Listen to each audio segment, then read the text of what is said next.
Génesis, la historia eterna del pueblo de Dios. Una narración épica en español mexicano. El amanecer de la creación. En el principio, cuando aún no existía el tiempo ni el espacio, cuando el silencio era absoluto y las tinieblas lo cubrían todo como un rebozo negro infinito, Dios habló. Su voz resonó como el trueno en las montañas de la Sierra Madre: hágase la luz. Y la luz se derramó como miel dorada sobre la oscuridad, separando el día de la noche con la precisión de un artesano de Michoacán tallando madera. Día tras día, el Creador moldeó el universo con sus manos divinas. Los mares danzaron hasta encontrar sus lechos, las montañas se alzaron majestuosas como volcanes dormidos, y la tierra se vistió de verde como los campos de Jalisco en tiempo de lluvias. Luego, con el cuidado de una partera en Oaxaca, formó al hombre del polvo rojo de la tierra y sopló en sus narices aliento de vida. Adán despertó en el jardín del Edén, donde cada árbol era más hermoso que los jacarandas de la capital y cada río más cristalino que los cenotes de Yucatán. No es bueno que el hombre esté solo, murmuró Dios, y del costado de Adán formó a la mujer. Eva emergió como una flor de cempasúchil al amanecer, perfecta y radiante. Juntos caminaron desnudos por el paraíso, sin conocer la vergüenza, como niños inocentes corriendo por los campos de Morelos. La primera caída. Pero en el corazón del jardín crecía el árbol prohibido, y junto a él se deslizaba la serpiente más astuta que todas las bestias del campo. Sus escamas brillaban como obsidiana pulida, y su lengua bífida destilaba palabras más dulces que el piloncillo de Veracruz. «¿Con qué Dios os ha dicho, no comáis de todo árbol del huerto?», susurró a Eva con voz melosa. La mujer contempló el fruto prohibido, que colgaba dorado y tentador como un mango maduro. «Ciertamente no moriréis», mintió la serpiente, «seréis como Dios, conociendo el bien y el mal». La mano de Eva se extendió temblorosa. Un momento eterno se suspendió en el aire como el humo del copal, y entonces mordió. El sabor fue amargo como el café sin endulzar, e inmediatamente sus ojos se abrieron. Cuando Adán comió también, una frialdad desconocida invadió sus cuerpos, la vergüenza había nacido. Al escuchar la voz de Dios paseando por el huerto al aire del día, se escondieron entre los árboles como ladrones sorprendidos. «¿Dónde estás tú?», llamó el Señor, aunque ya conocía la respuesta. Las excusas brotaron como agua de manantial. Adán culpó a Eva y hasta el mismo Dios, Eva culpó a la serpiente. Pero el juicio ya estaba pronunciado: dolor en el parto, fatiga en el trabajo, y al final, la muerte. Las puertas del Edén se cerraron para siempre, guardadas por querubines con espadas flamígeras que brillaban como las antorchas de Día de Muertos. Sangre en la tierra. Fuera del paraíso, bajo un cielo que ya no era protector sino amenazante, Eva dio a luz 2 hijos. Caín, el mayor, labró la tierra ingrata que se resistía a sus manos como arcilla rebelde. Abel pastoreó rebanos que florecían bajo su cuidado como milpas bendecidas por Tlaloc. El día de la ofrenda, la diferencia fue notable como el contraste entre el comal y el fuego. El humo del sacrificio de Abel subió recto al cielo, aceptado por Dios, mientras que el de Caín se dispersó sin rumbo como suspiros perdidos. El rostro de Caín se torció en una mueca de envidia más amarga que la hiel. «¿Por qué te has ensañado?», preguntó Dios con voz de padre preocupado. «Si bien hicieres, no serás enaltecido». Pero el veneno ya había hecho su trabajo. En el campo, entre las plantas de frijol y los quelites verdes, Caín derramó la primera sangre humana sobre la tierra sedienta. «¿Dónde está Abel tu hermano?», preguntó Dios, aunque las piedras gritaban la respuesta. «¿Soy yo acaso guarda de mi hermano?», respondió Caín, pero sus manos temblorosas, manchadas de rojo como chile piquín molido, lo delataban. La sentencia fue el exilio eterno, marcado la frente como los penitentes de Semana Santa, condenado a vagar por la tierra sin encontrar descanso. El diluvio universal. Las generaciones se multiplicaron como hormigas en época de lluvias, pero la maldad creció más rápido que la maleza en tierra abandonada. Gigantes caminaban por la tierra, hijos de la unión antinatural entre los hijos de Dios y las hijas de los hombres. La violencia se volvió común como tortillas en el desayuno, y la tierra se corrompió como fruta podrida bajo el sol. Solo un hombre halló gracia ante los ojos de Dios: Noé, justo como un comerciante honesto en el tianguis de Toluca.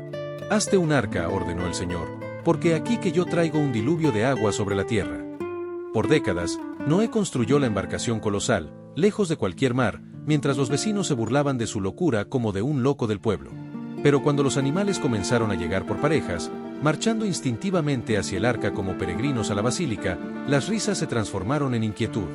El cielo se cargó de nubes negras como rebozos de luto, y las primeras gotas cayeron pesadas como lágrimas de la Virgen de Guadalupe. Entonces se rompieron las fuentes del grande abismo y se abrieron las cataratas de los cielos. El agua subió implacable, primero a los tobillos, luego a las rodillas, después al pecho, hasta que toda carne pereció bajo las aguas furiosas como tsunamis del Pacífico. Cuando las aguas se retiraron y la paloma regresó con una hoja de olivo en el pico, Dios puso su arco iris en las nubes como promesa eterna, colorido como las banderas de una fiesta patronal. La Torre de Babel. En las llanuras de Sinar, la humanidad se reunió con un solo idioma y una sola ambición: desafiar al mismo cielo. Vamos, edifiquemos una ciudad y una torre cuya cúspide llegue al cielo, gritaron como albañiles enardecidos, y hagámonos un nombre. Ladrillo sobre ladrillo, la estructura se alzó como un puño cerrado contra el infinito, más alta que las pirámides de Teotihuacán, más imponente que el Popocatépetl. Pero desde las alturas, Dios observó la pequeñez de la gran obra humana y decidió: ahora, pues, descendamos, y confundamos allí su lengua. De repente, en medio de una orden gritada, las palabras se volvieron incomprensibles como dialectos de pueblos lejanos. El albañil no entendía al arquitecto, el cargador no comprendía al maestro. La confusión se apoderó de la obra como torbellino en el desierto, y la gran torre quedó inconclusa, monumento eterno a la arrogancia humana. El llamado de Abraham. En Ur de los Caldeos, un hombre llamado Abraham contemplaba las estrellas del desierto cuando escuchó una voz que cambiaría la historia: vete de tu tierra y de tu parentela, y de la casa de tu padre, a la tierra que te mostraré. Haré de ti una nación grande. A los 75 años, cuando otros buscan el descanso del metate y el comal, Abraham empacó su vida entera, rebanos, siervos, su esposa estéril Sarai, y partió hacia lo desconocido, guiado solo por una promesa que parecía imposible como lluvia en el desierto de Sonora. Las pruebas llegaron como tormentas de arena, hambre que los llevó a Egipto, donde la belleza de Sarai casi causó una tragedia, conflictos con su sobrino Lot que terminaron en separación dolorosa, guerras donde tuvo que rescatar a Lot con solo 318 siervos armados. Pero la promesa más grande seguía sin cumplirse. Sarai, con el vientre seco como tierra en sequía, tomó una decisión desesperada: llégate ahora a mi sierva, quizá tendré hijos de ella. Agar, la egipcia, concibió rápidamente, y su fertilidad se volvió un reproche silencioso a la esterilidad de su señora. El hijo de la promesa. Cuando Abraham tenía 99 años y Sara 90, Dios apareció con una promesa que sonaba como burla cruel: Sara tu mujer te dará un hijo. Abraham se rió, la risa amarga de quien conoce la realidad como campesino conoce la tierra. Sara, escuchando desde la tienda, también se rió con el nerviosismo de quien ha perdido la esperanza. Pero cuando 3 visitantes llegaron a los encinos de Mamre durante el calor del día, confirmaron lo imposible: por este tiempo el año que viene volveré a ti, y aquí que Sara tu mujer tendrá un hijo. Y sucedió como había dicho el Señor. Sara concibió y dio a luz un hijo a Abraham en su vejez, en el tiempo que Dios le había dicho. Dios me ha hecho reír, exclamó Sara, y cualquiera que lo oyere, se reirá conmigo. Llamaron al niño Isaac, risa, porque Sara se había reído cuando Dios le prometió un hijo. Pero la alegría se tornó en prueba cuando Isaac creció y Dios pidió lo impensable: toma ahora tu hijo, tu único, Isaac, a quien amas, y ofrécelo allí en holocausto.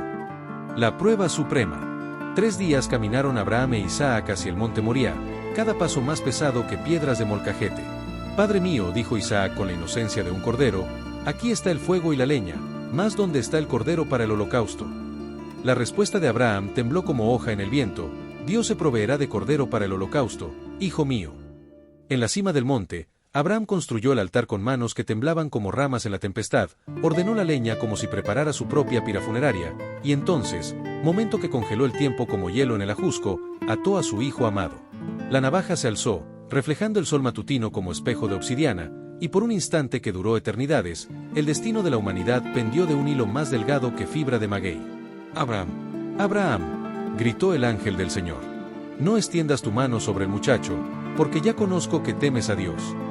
Un carnero apareció trabado en un zarzal por sus cuernos, e Isaac fue librado. Abraham llamó a aquel lugar Jehová Jireh, el Señor proveerá, sin saber que milenios después, en el mismo monte, otro sacrificio definitivo sería ofrecido. Las generaciones de la promesa. Isaac se casó con Rebeca, hermosa como flor de bugambilia, que había venido de Mesopotamia siguiendo la providencia divina. Pero como su madre Sara, Rebeca fue estéril por 20 años hasta que nacieron gemelos que luchaban en su vientre como gallos de pelea. Esaú nació primero, rojizo y velludo como coyote del desierto, seguido inmediatamente por Jacob, haciendo el calcañar de su hermano como si tratara de impedirle su primogenitura. Crecieron opuestos. Esaú se volvió diestro cazador que vivía en los campos, amado de Isaac. Jacob era varón quieto que habitaba en tiendas, favorito de Rebeca. Un día, Esaú regresó de cazar hambriento hasta el desmayo, y encontró a Jacob cocinando un guisado rojo aromático como mole poblano.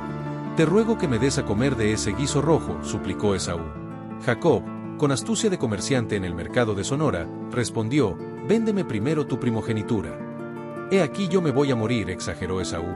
«¿Para qué, pues, me servirá la primogenitura?». Con un juramento impensado, Esaú cambió su derecho de primogénito por un plato de lentejas, despreciando la bendición que había perdido. El engaño y la bendición. Cuando Isaac envejeció y sus ojos se oscurecieron como noche sin luna, llamó a Esaú: «He aquí ya soy viejo, no sé el día de mi muerte. Toma, pues, ahora tus armas, y hazme guisado como yo amo, para que mi alma te bendiga antes que muera». Rebeca escuchó a escondidas y tramó un plan audaz como asalto de bandoleros. Mientras Esaú cazaba en los campos, ella preparó el guisado preferido de Isaac y vistió a Jacob con las ropas aromáticas de su hermano. Para disfrazar su piel lampiña, cubrió sus manos y cuello con pieles de cabritos, peludas como zarape de saltillo. Jacob se acercó al padre ciego, temblando como chihuahua en frío. «Padre mío». «¿Quién eres tú, hijo mío?», preguntó Isaac desconfiado. «Yo soy Esaú tu primogénito», mintió Jacob. Isaac vaciló, la voz era de Jacob, pero las manos eran de Esaú. Tocando las pieles, besó al hijo disfrazado y pronunció la bendición irrevocable: «Pueblos te sirvan, y naciones se inclinen ante ti». Apenas salió Jacob, cuando Esaú regresó con su casa. La verdad explotó como volcán: «Tu hermano vino con engaño, y tomó tu bendición». El grito de Esaú resonó por la tienda como aullido de coyote: «Bendíceme también a mí, padre mío». Pero era demasiado tarde. Jacob se convierte en Israel. Huyendo de la ira de Esaú, Jacob partió solo hacia Harán, cargando apenas un bordón y el peso de la culpa. Al anochecer, en tierra desolada, usó una piedra como almohada y durmió bajo estrellas que testimoniaban su soledad. En sueños, una escalera colosal se alzó de la tierra al cielo, y ángeles subían y bajaban como mensajeros de luz. En lo alto, la misma presencia divina habló: «Yo soy Jehová, la tierra en que estás acostado te la daré a ti y a tu descendencia». Jacob despertó asombrado: «Ciertamente Jehová está en este lugar, y yo no lo sabía». Alzó la piedra como columna memorial, derramó aceite sobre ella y llamó al lugar Betel, casa de Dios. En Harán, Jacob se enamoró perdidamente de Raquel, hermosa como amanecer en Acapulco, y trabajó 7 años por ella que le parecieron como pocos días. Pero en la noche de bodas, Labán le dio a Lía, la hermana mayor, envuelta en velos como momia azteca. Solo al amanecer descubrió el engaño cruel. Forzado a trabajar otros 7 años por Raquel, Jacob experimentó la rivalidad entre las hermanas esposas, que competían por su amor dándole hijos como quien ofrece sacrificios. Nacieron 12 hijos que se convertirían en las 12 tribus de Israel: Rubén, Simeón, Leví, Judá, Dan, Neftalí, Gad, Aser, Isaacar, Zabulón, José y Benjamín. Después de 20 años, Jacob huyó secretamente de Labán con sus esposas, hijos y grandes riquezas. Pero su prueba mayor llegó cuando tuvo que enfrentar a Esaú, que venía a su encuentro con 400 hombres armados. La noche antes del encuentro, junto al vado de Jaboc, Jacob luchó toda la noche con un hombre misterioso que resultó ser Dios mismo. «No te dejaré, si no me bendices», declaró Jacob con la tenacidad del nopal en el desierto. «No se dirá más tu nombre Jacob, sino Israel», respondió el hombre, «porque como príncipe has luchado con Dios y con los hombres, y has vencido». El encuentro con Esaú fue de reconciliación milagrosa. En lugar de espadas, Esaú abrió los brazos, y 20 años de odio se disolvieron en lágrimas de perdón como lluvia sobre tierra seca. José, el soñador. De todos sus hijos, Israel amó más a José, nacido en su vejez de Raquel, su esposa amada. Le hizo una túnica de diversos colores, más vistosa que huipil de Chiapas, que despertó la envidia mortal de sus hermanos. José tuvo sueños que interpretó con la inocencia cruel de la juventud. Sus hermanos se inclinarían ante él como cañas ante el viento. «¿Reinarás tú sobre nosotros?», preguntaron sus hermanos con sarcasmo que ocultaba furia. Cuando José fue a buscarlos a los campos de Dotán, lo vieron venir de lejos. «He aquí viene el soñador. Ahora pues, venid, y matémosle». Judá propuso venderlo a mercaderes ismaelitas que pasaban hacia Egipto como caravana del comercio antiguo. Por 20 piezas de plata, precio de un esclavo joven, vendieron a su hermano. Tiñeron la túnica multicolor con sangre de cabrito y la llevaron al padre. «¿Es esta la túnica de tu hijo?». Israel reconoció la prenda y rasgó sus vestidos. Mala bestia lo arrebató, José ha sido despedazado. Se puso cilicio y enlutó por muchos días, rehusando consolación como madre que ha perdido su único hijo. José en Egipto, de esclavo a gobernador. En Egipto, José fue vendido a Potifar, oficial de Faraón, donde prosperó porque Jehová estaba con José. Su integridad fue probada cuando la esposa de Potifar intentó seducirlo día tras día como sirena del Caribe. ¿Cómo, pues, haría yo este grande mal y pecaría contra Dios?, respondió José, manteniendo su pureza como oro refinado en el fuego. Falsamente acusado y encarcelado, José interpretó los sueños del copero y panadero del rey. Cuando Faraón tuvo sueños perturbadores que ningún sabio podía explicar, el copero recordó a José. Traído de la cárcel, José interpretó los sueños reales: 7 años de abundancia seguidos de 7 años de hambre severa. Por cuanto Dios te ha hecho saber todo esto, declaró Faraón, no hay entendido ni sabio como tú. A los 30 años, José se convirtió en gobernador de Egipto, segundo solo después del rey, con anillo de autoridad en su dedo y collar de oro al cuello. El reencuentro final. Durante los años de hambre, Jacob envió a sus hijos a Egipto a comprar trigo, sin saber que el hermano vendido como esclavo era ahora el señor de la tierra. José los reconoció inmediatamente, pero ellos no lo reconocieron. 20 años y la autoridad egipcia lo habían transformado como metamorfosis de mariposa. Vosotros sois espías, los acusó José, probándolos duramente. Los hermanos recordaron su crimen: verdaderamente hemos pecado contra nuestro hermano, pues vimos la angustia de su alma cuando nos rogaba, y no le escuchamos. Cuando José no pudo contenerse más, se dio a conocer: yo soy José vuestro hermano, el que vendisteis para Egipto. El llanto de José se oyó hasta en casa de Faraón. No os entristezcáis, consoló a sus hermanos aterrados, ni os pese de haberme vendido acá, porque para preservación de vida me envió Dios delante de vosotros. Jacob, al saber que José vivía, revivió como planta seca que recibe lluvia. José mi hijo vive aún. Iré, y le veré antes que yo muera. El final y el nuevo comienzo. Toda la familia de Jacob, 70 personas en total, descendió a Egipto, donde fueron establecidos en la tierra de Gosén, la mejor del país. Jacob bendijo a Faraón y vivió 17 años más en tierra extranjera. Antes de morir, Jacob bendijo a cada uno de sus 12 hijos con profecías que se cumplirían a través de los siglos. A Judá le prometió: no será quitado el cetro de Judá, hasta que venga Silo, profetizando al Mesías venidero. José, llorando sobre el rostro de su padre, lo hizo embalsamar según costumbre egipcia, y lo llevó a enterrar en la cueva de Macpela, junto a Abraham, Isaac, Sara, Rebeca y Lea. Antes de su propia muerte, José reunió a sus hermanos: yo voy a morir, mas Dios ciertamente os visitará, y os hará subir de esta tierra a la tierra que juró a Abraham, a Isaac y a Jacob. Hizo jurar a los hijos de Israel que llevarían sus huesos cuando Dios los sacara de Egipto. Así terminó la era de los patriarcas, pero la promesa permanecía viva como semilla en tierra fértil. En Egipto, los hijos de Israel se multiplicaron extraordinariamente, creciendo hasta convertirse en una gran nación, tal como Dios había prometido a Abraham bajo las estrellas del desierto.